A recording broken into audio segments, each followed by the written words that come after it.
100 or 10,000 other neurons. So it's a huge network. So these connected neurons form neural networks, and basically our thinking, our talking, our movements are result of working these neural networks.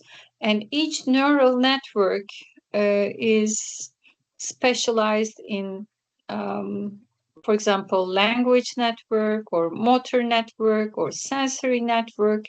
So we generally in medical school are taught as this location is responsible from this function, this location is responsible of that function. Actually, those locations are part of neural networks providing that function. So in the brain, for example, Brodmann areas are taught as, okay, this is the visual cortex area. Yes, there are visual cortex area on the occipital lobe, but these are actually only part of the neural network, starting from brainstem and subcortical regions, reaching up to visual cortex. So these connected neurons form neural networks. And we all know from Cahals and Golgi's, and they were kind of enemies at the same time, and they got the Nobel Prize in the same year. And we know from their work that neurons communicate by means of electrical pulses with each other, and dendrites collect electrical signals, and cell body that contains nucleus and organelles, and the soma by means of axons passes electrical signals on to dendrites of another cell, namely neuron. So what is a neural network? Actually, for example, learning something like a category learning involves neuronal synchronization between several networks. Your subcortical and cortical system and cortical-cortical networks start to synchronize, and by means of that we can make an analogy saying synchronization is like neurons singing or humming together, like in a chorus, like in a choir. For example, as monkeys began learning the categories, the researchers saw a corresponding shift in EEG patterns, and at the same time, beta frequency bands produced independently by prefrontal cortex and striatum began to synchronize with each other, and they kind of oscillate and synchronize and talk to each other. So this synchronization means a communication circuit is forming between the two regions. So when these circuits start humming or singing together, that means synchronization has started. And that would foster or augment the subsequent long-term plasticity changes in the brain. So only after that, real anatomical circuits can form. Not only in your brain, several parts synchronize, but brain waves synchronize when the living interacts with somebody else. So when you have two EEG machines put in a real-time recording, you can see that when two people talk to each other or exchange ideas, their brain waves also synchronize during their interaction. So it's a way of communication between people too. And I'm going to switch at this moment to EEG, electroencephalography, that can detect electrical activities of underlying neurons. So this is Hans Berger, who recorded the scalp electrical activity in the beginning of 20th century in 1924. Actually, last year it was the 100th of year that recording. So EEG was 100 years old. And he showed that electrical activity on the scalp represents macroscopic activity of the surface layer of the brain underneath. So this is our lab showing a Faraday cage, and inside that Faraday cage, in order not to get some artifact from outer place, because we are prone to get lots of artifacts from outer world. So you have a shielded place to have a research recording.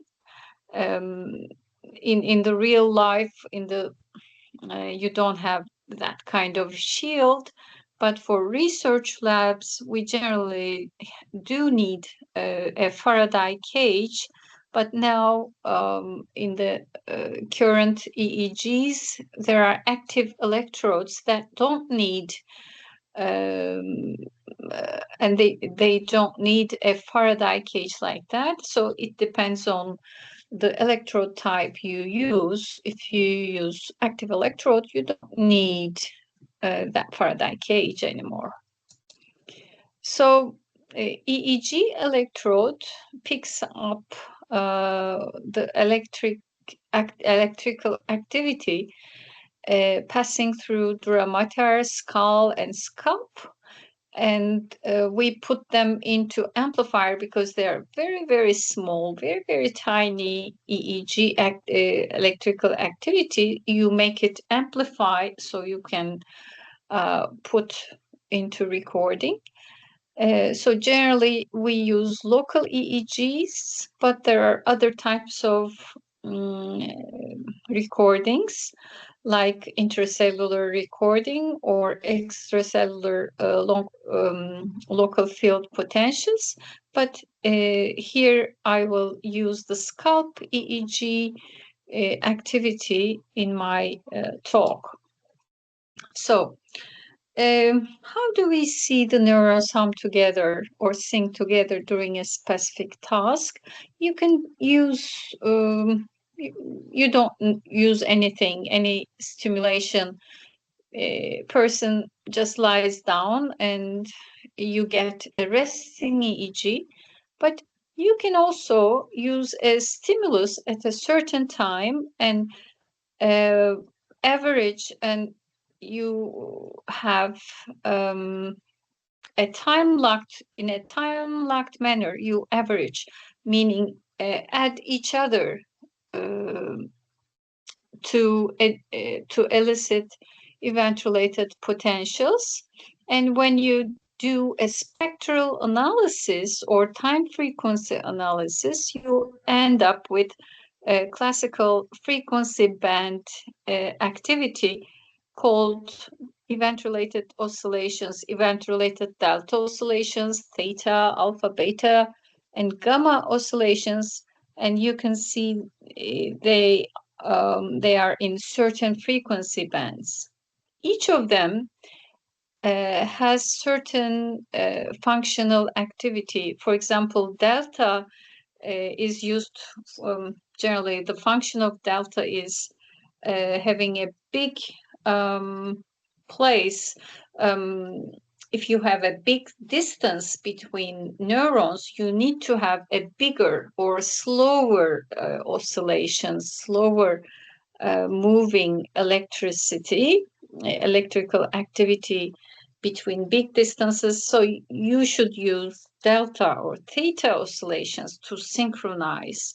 But if you have a local small place, then you can use either gamma or beta oscillations for the connection or synchronization of these places. However, I will talk about coupling. Gamma and theta coupling can occur, or gamma or slow and fast and slow waves can couple and modulate each other as well. So learning and memory formation, when you think of it, the prefrontal cortex at the very front of your head, actually it is the seat of the brain's executive control system. And the striatum in your subcortical region, it controls habit formation. And between the striatum and prefrontal cortex, brainwave synchronization causes changes in the synapses. And this underlies the learning and long-term memory and the synaptic plasticity as well. And it is the cause of flexibility of brain, actually, this memory formation and this synaptic connections between neurons. They habituate, and sometimes when you don't use them, they just disappear, this synaptic connections. So this is the synaptic plasticity. It is the flexibility of brain. So let me talk about a little bit more on task-related EEG.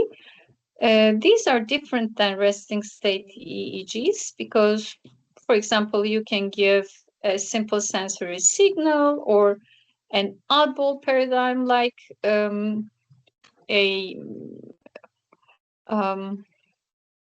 acoustic stimulation like beep, beep, beep, beep, beep.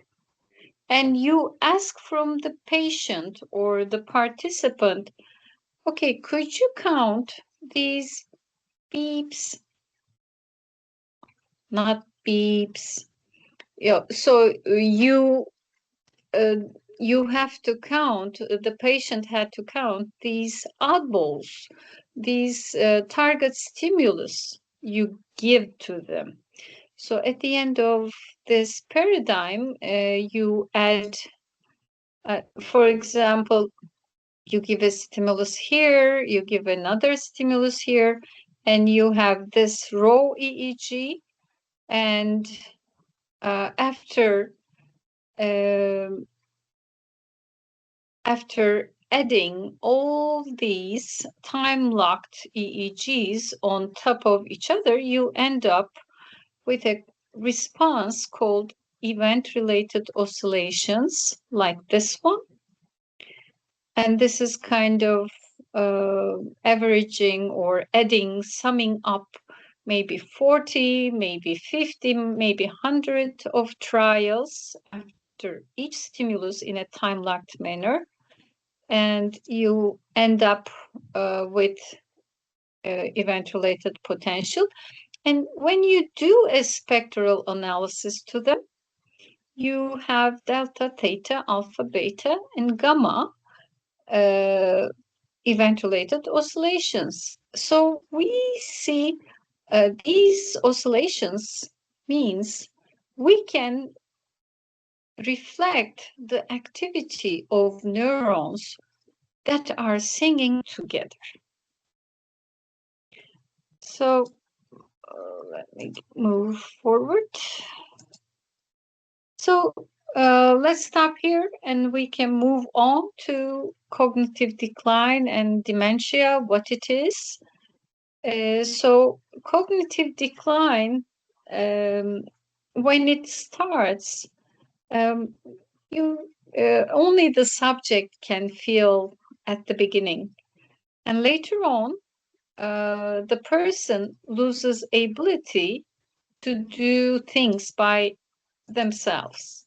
So at that stage, we can see the most common neurodegenerative disease or the most common type of dementia is Alzheimer's disease, and the cognitive decline reaches to the point that person's functionality is decreased or gone.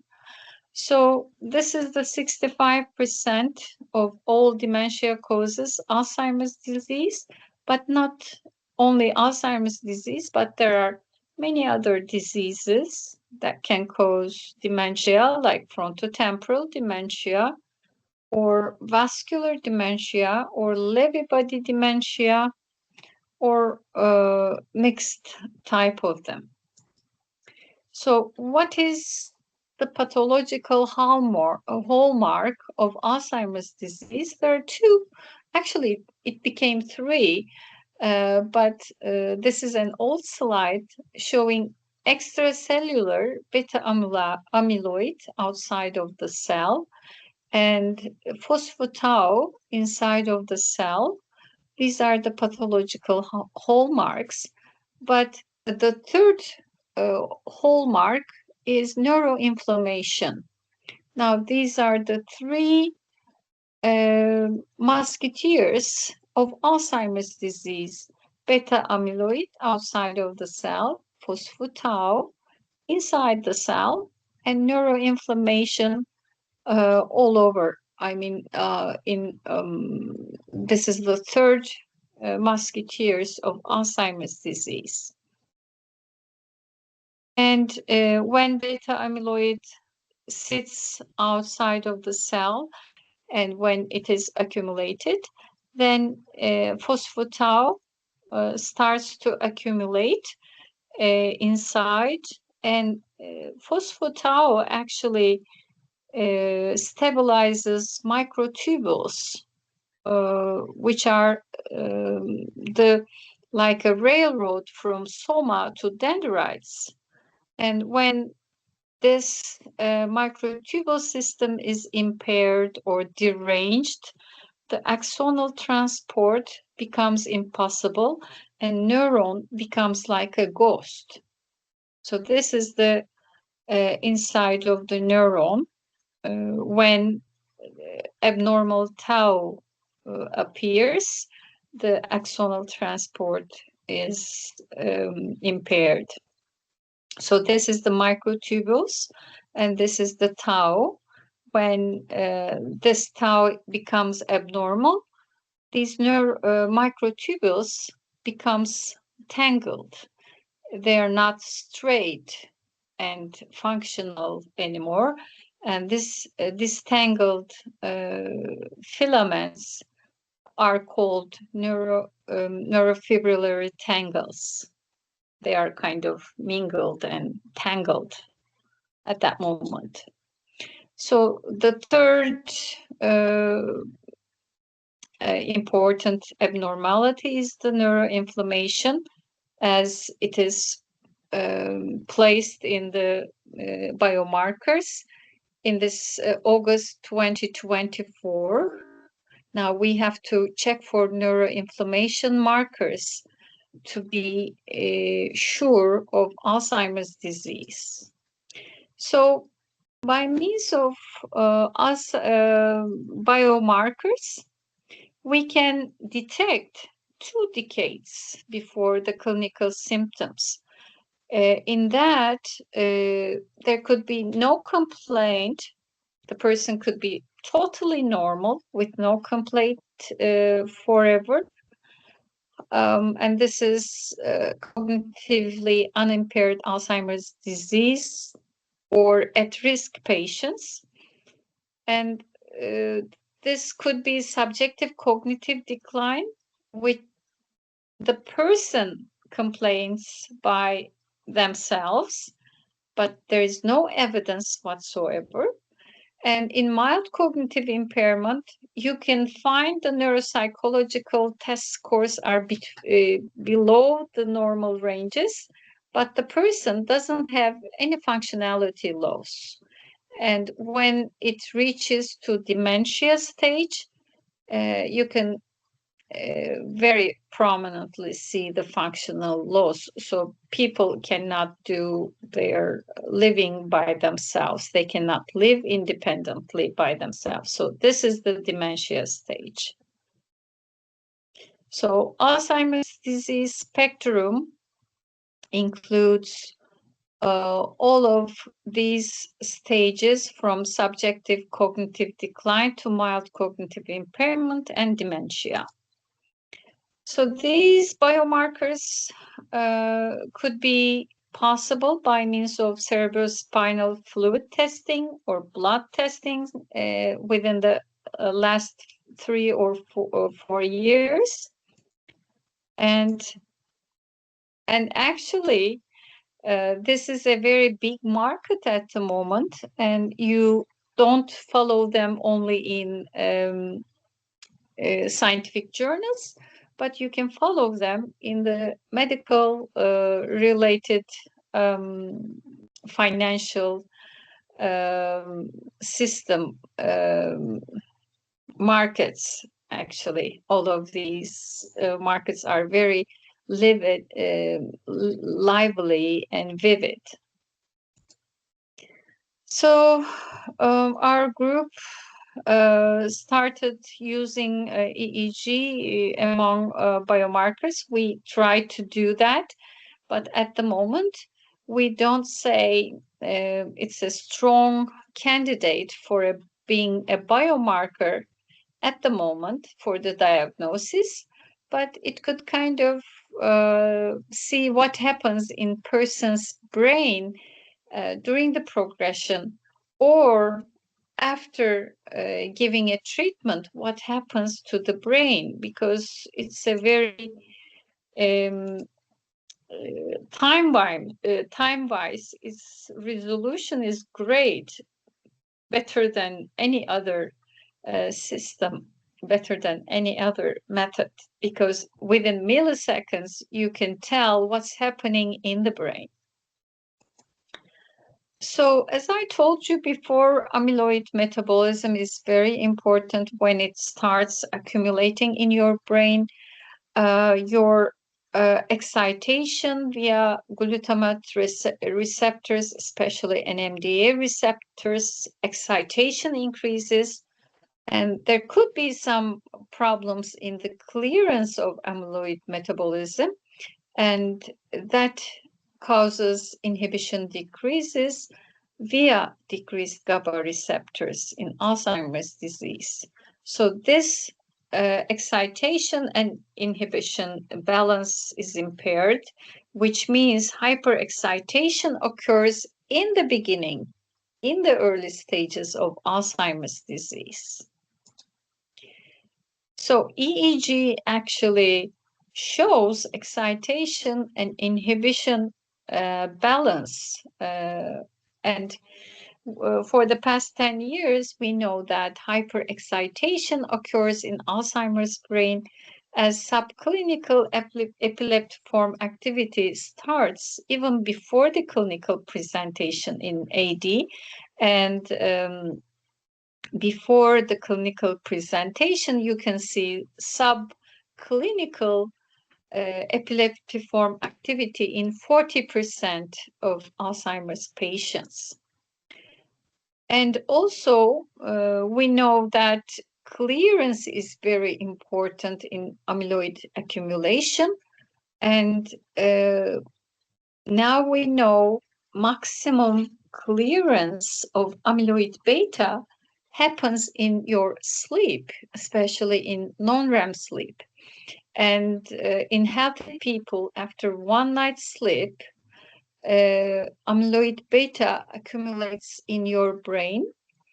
And if you cannot sleep well, if you cannot have a very nice non-REM sleep, such as in the case of obstructive sleep apnea, it's a risk factor for Alzheimer's disease. Your amyloid beta accumulates.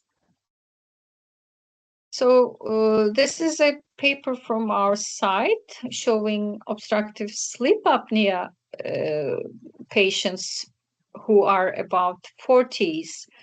They have a very similar electrophysiological profile with amnestic MCI, even though their neuropsychological tests were normal for their age.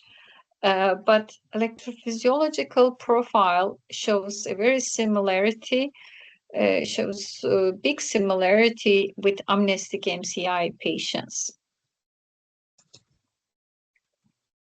And also, we can see very nicely electrophysiology of Alzheimer's disease spectrum. This is the healthy controls, and this is the stimulus event-related potential 0 times 0 when the stimulus is given, and you have a delta oscillatory response, and here is the health controls, and you can guess this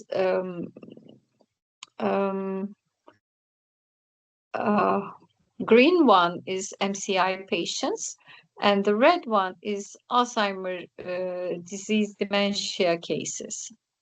And this happens whether you give auditory or whether you give visual stimulus. It's not dependent on the modality. So you can also detect sensory versus cognitive networks. For example, if you give only sensory stimulation without any cognitive task, Alzheimer MCI patients are very similar to healthy people, but if you give a cognitive task, they fail. As a group difference, there is a clear-cut group difference in them.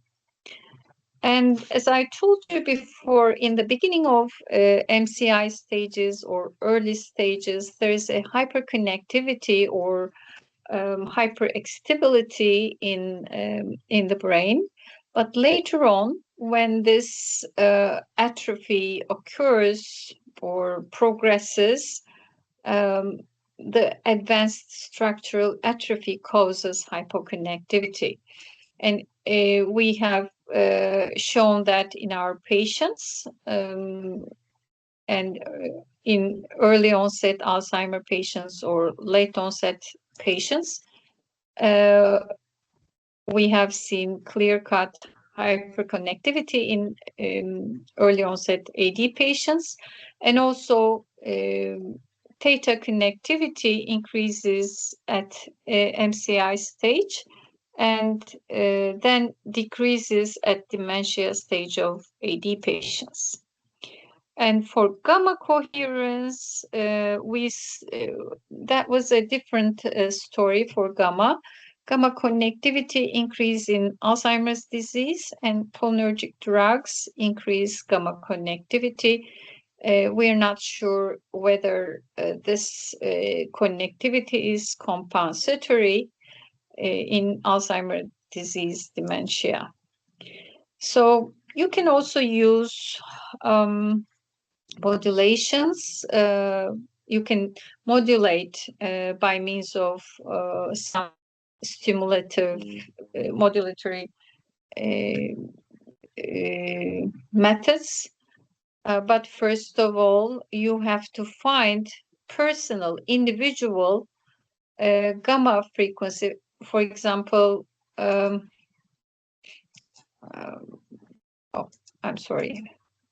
So you can find individual gamma peak frequency per person. I'm going to talk about that later. And also P300 is a reliable and objective tool. And we know that gender and age matter. When you age, your responses, brain responses decreases. And I have to say that if you're a female, you have higher responses, at least in Turkish patients, across approximately 200 patients. So we have that gender is important factor. And this is another study from a big group that we participated with approximately 700 participants to this study in Nature Medicine that was published very nearly. And the biggest predictors of increased brain and age gaps are socioeconomic inequality and air pollution. So that was an interesting result of that paper gathered from 15 countries, over 5,000 participants. And also cognitive deficits due to long COVID and Alzheimer's disease are almost similar, and they could be driven by overlapping pathologies, emphasizing the role of neuroimmunity or neuroinflammation. So in Parkinson's disease, well, I said delta decreased in Alzheimer's disease, but it is not specific to Alzheimer's disease. I must emphasize that. It also decreased in Parkinson's disease or Lewy body dementia patients, either in delta or theta. And we can modulate brain oscillations by neurofeedback, repetitive transcranial magnetic stimulation, or direct current stimulation, or alternating current stimulation. So by means of using these methods, these interventions, you can change the brain waves. And entrainment, neuromodulation, and dementia, we know that gamma oscillations that are elicited by means of these methods of interventions, they promote better memory and better cognition. And also, not only you can stimulate and do a neuromodulation, but you can use EEGs as response to these interventions. For example, this is a VR-based cognitive training in MCI. We had this virtual reality market shopping, open bazaar shopping in MCI patients and healthy controls. And you can see that in MCI patients, there is an improvement after this virtual reality cognitive training in delta activity. So this is the treatment part. You can use EEG as a method to monitor the differences. And we also have anti-amyloid treatments in the past 3 years, like anti-amyloid treatment of lecanemab and donanemab and aducanumab. These are anti-amyloid agents, and they can be called Alzheimer vaccines. And at the moment, aducanumab, lecanemab, and donanemab are in the market, but donanemab is about to be licensed. Aducanumab and lecanemab, these are two licensed Alzheimer vaccines. And in this year, probably, donanemab will be getting the license. Also, these are the first disease-modifying medications. They cause 35% less worsening in addition and 40% less worsening in ADL. This is the donanemab patients, and these are the placebo patients, and there is a clear-cut difference between these slopes, and meaning these are disease-modifying agents. So, but we have to be cautious with these because they can cause ARIA. These are brain edema, or sometimes hemorrhages occur after these, sometimes 27% to 30%. So it's a scary side effect of this, but we can see they disappear after intravenous steroid injections in patients with ARIA. We have unchangeable risk factors in Alzheimer's disease like genetics, family history, head injury, and age. But there are more to that. We can have some suggestion to reduce the risk, and you can decrease the risk by 40% in these patients by means of healthy nutrition, physical activity, socializing, cognitive exercise, and reducing cardiovascular risks. So these are the basic things to do if you have some people with Alzheimer's disease at your vicinity. You have to challenge your mind, stay in education, get moving, protect your head, be smoke-free, control your blood pressure, manage diabetes, eat healthy food, maintain a healthy weight, and sleep well. And for older people, you have to make them hear well, see well, and avoid frailty, avoid depression, and avoid loneliness. So this is the last slide for take-home message for your quiz or certificate to get. Some questions are related to this slide. We know that there are around 80 billion neurons in the brain, and EEG is the brain electrical activity recorded from the scalp. And event-related potentials are the averaged EEG response to a task in a time-locked fashion. And among the neurodegenerative diseases, Alzheimer's disease is the most common cause of dementia.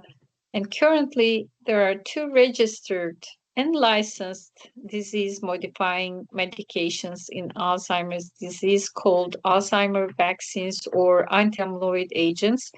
And by means of EEG, we can kind of monitor the treatment responses, and we can monitor the progression of disease. And I thank you for your attention, and I thank to all of our volunteers who made possible the many theses of my PhD students here. Now they are not here with me anymore. Well, actually, only one is with me, and others, one is in Canada, one is in Italy, one is in Istanbul, and one is in Izmir in another university. So I have now new students, but it will be coming more and more papers from them. Thank you very much for, and this is when I was doing my PhD 25 years ago with my mentor and many other friends. Thank you.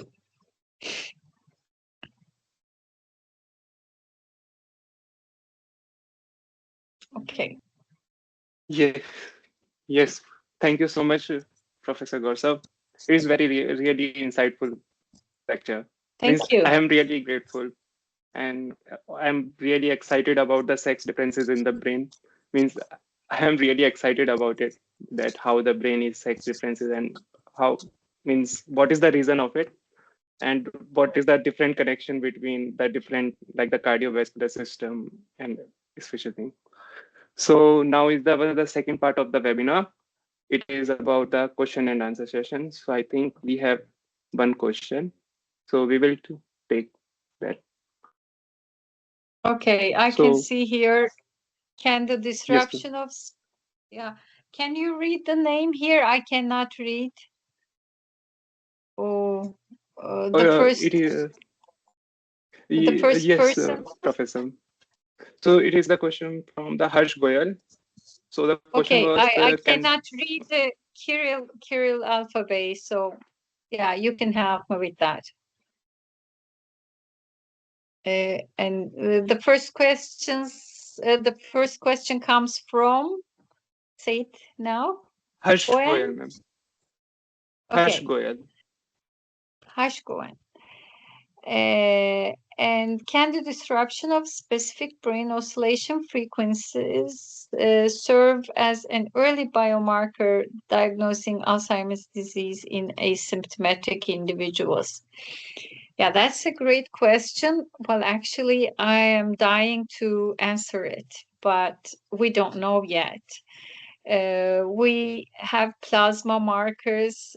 Well, actually, for Alzheimer dementia patients, we can kind of separate as a group, but for individual purposes, for biomarker purposes, EEG for diagnosis is not strong enough at the moment. Let me stop sharing this.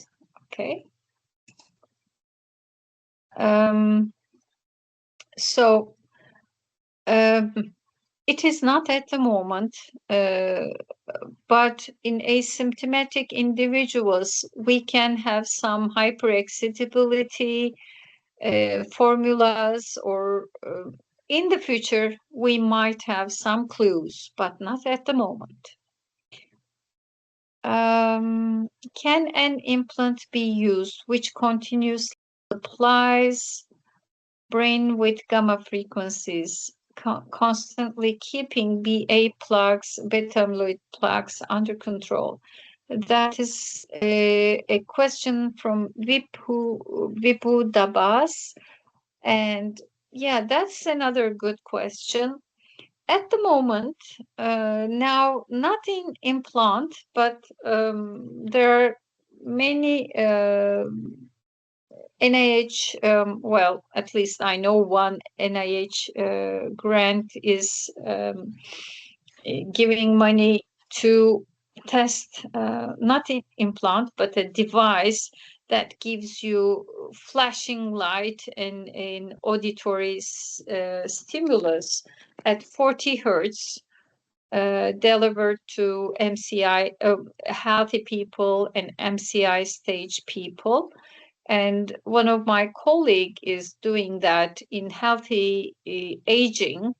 So we are very, very anxious to learn their results. Probably within a year or so, we will be learning their results. We had a international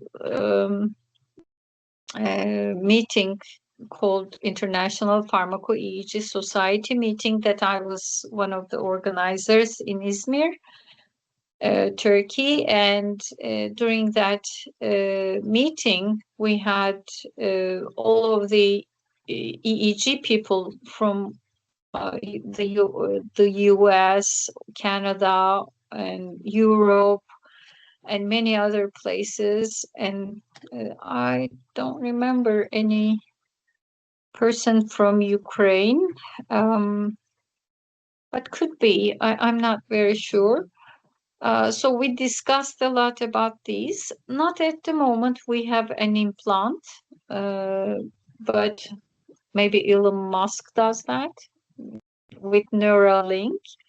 That's possible. But kind of hard to do because you have to get some ethical board um, approvals to do such kind of implants to be placed into your brain. So it's a hard issue at the moment, but you can use some other devices that gives you stimulus from the outside of your body or your brain. So that's much safer, I think, to start with. Yeah, these are safer procedures. Thank you.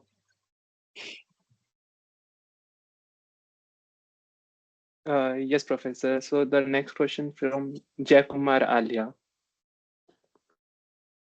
I cannot see now. Chat in the chat. Let me see. Oh, okay. What challenges do researchers face in differentiating oscillatory changes specific from those associated with normal aging? Okay. At the moment, as researchers doing these kind of work, we have to pay lots of money to biomarkers to be sure, to be very sure we are dealing with Alzheimer's disease and we are dealing with healthy people. So you have to kind of make sure that these people have Alzheimer's disease pathology in their brain. So you have to do a lumbar puncture to show that their amyloid beta abnormal and tau is abnormal in their brain. And also you have to make this similar spinal tap to healthy aging people in order to show that they don't have such a amyloid beta and tau in their CSF in order to say they are healthy people. So this is kind of an ethical issue to deal with for healthy controls, healthy aging. But for that, we generally use in anesthesia, you have to have some epidural anesthesia, and you can have a spinal tap from healthy controls during some urology related operations. So we go to urology and say, okay, before they get to operation, we say to them, we are going to have a research.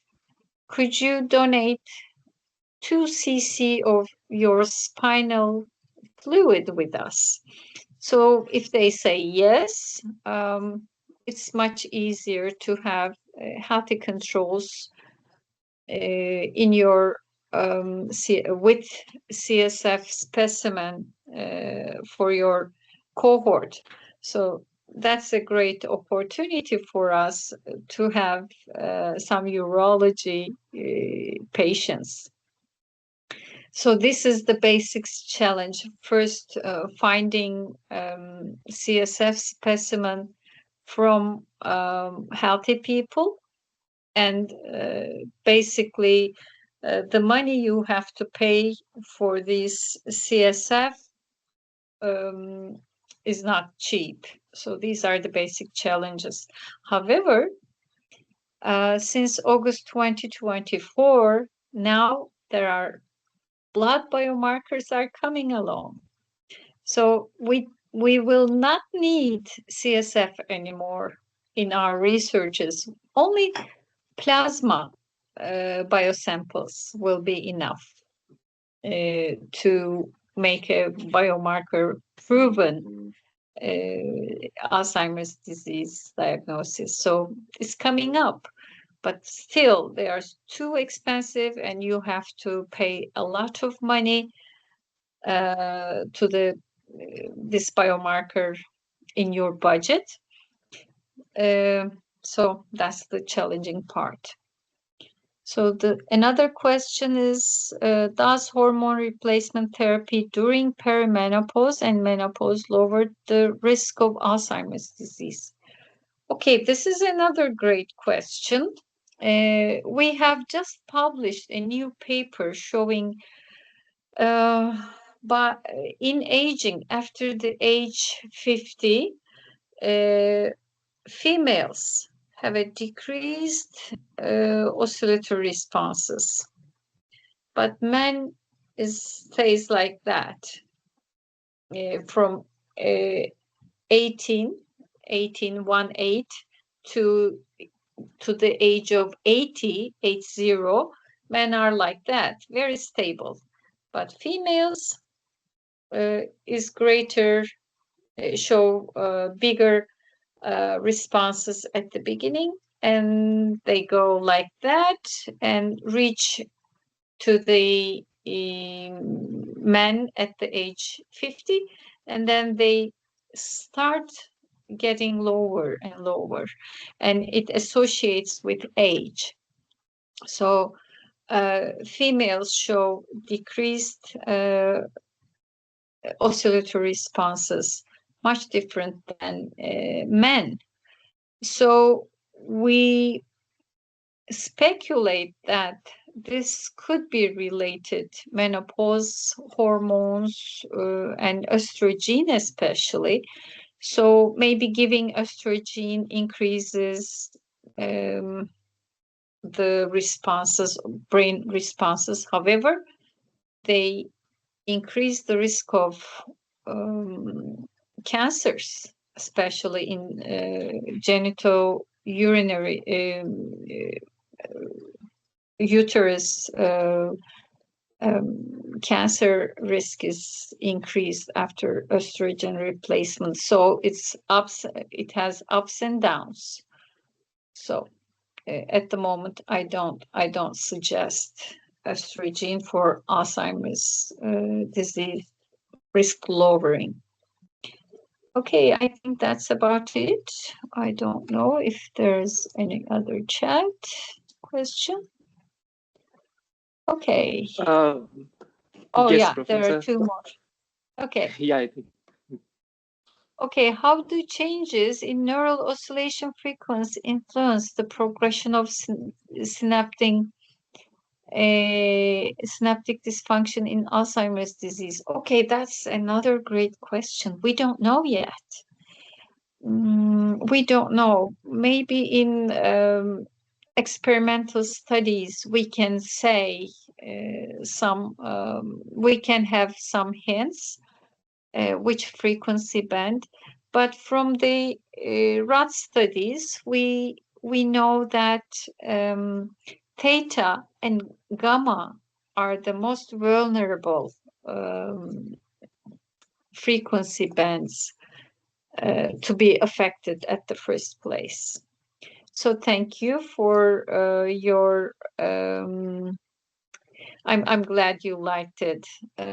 So another one, if I remember correctly, they break down the BA plaques and kind of stops tau tangling. Can be wrong though. Okay, Vibhu, yes, those Alzheimer vaccines that I showed you, they kind of clear all the amyloid beta from the brain. You don't see any amyloid beta in the brain. However, the disease still starts going on. So this is kind of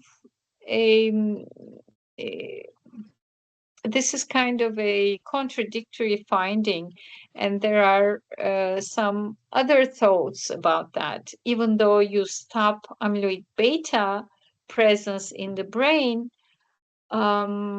the disease starts, the disease continues, goes on to degenerate. So it's kind of when there is something rolling on, you cannot stop it. It's like a snowball effect of amyloid beta, they say, but we don't know yet. So can be wrong, can be right. We don't know at the moment. So nobody knows. That was another good question. Thank you, Bibu.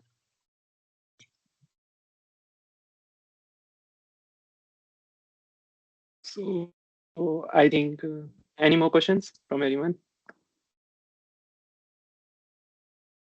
I think that's all, Professor. Thank you so Thank much. you. Thank you, Abhinav. But, yes, but now I want to invite our heads of the EMSA and head of MedSynergy. They want to present something to you and want to gratitude you. So, Siddharth, Christina. Yes. Hello, Doctor. Hello, Professor Yener. Hi. Hi. It's so nice to be with you. Thank you for inviting me. It was delightful. It was a pleasure, ma'am, to have you with us. And thank you. Thank you so much for this very useful and amazing lecture for our students. Actually, we're very thankful for it. Actually, we have a lack of such kind of very useful lectures now, unfortunately, and we are very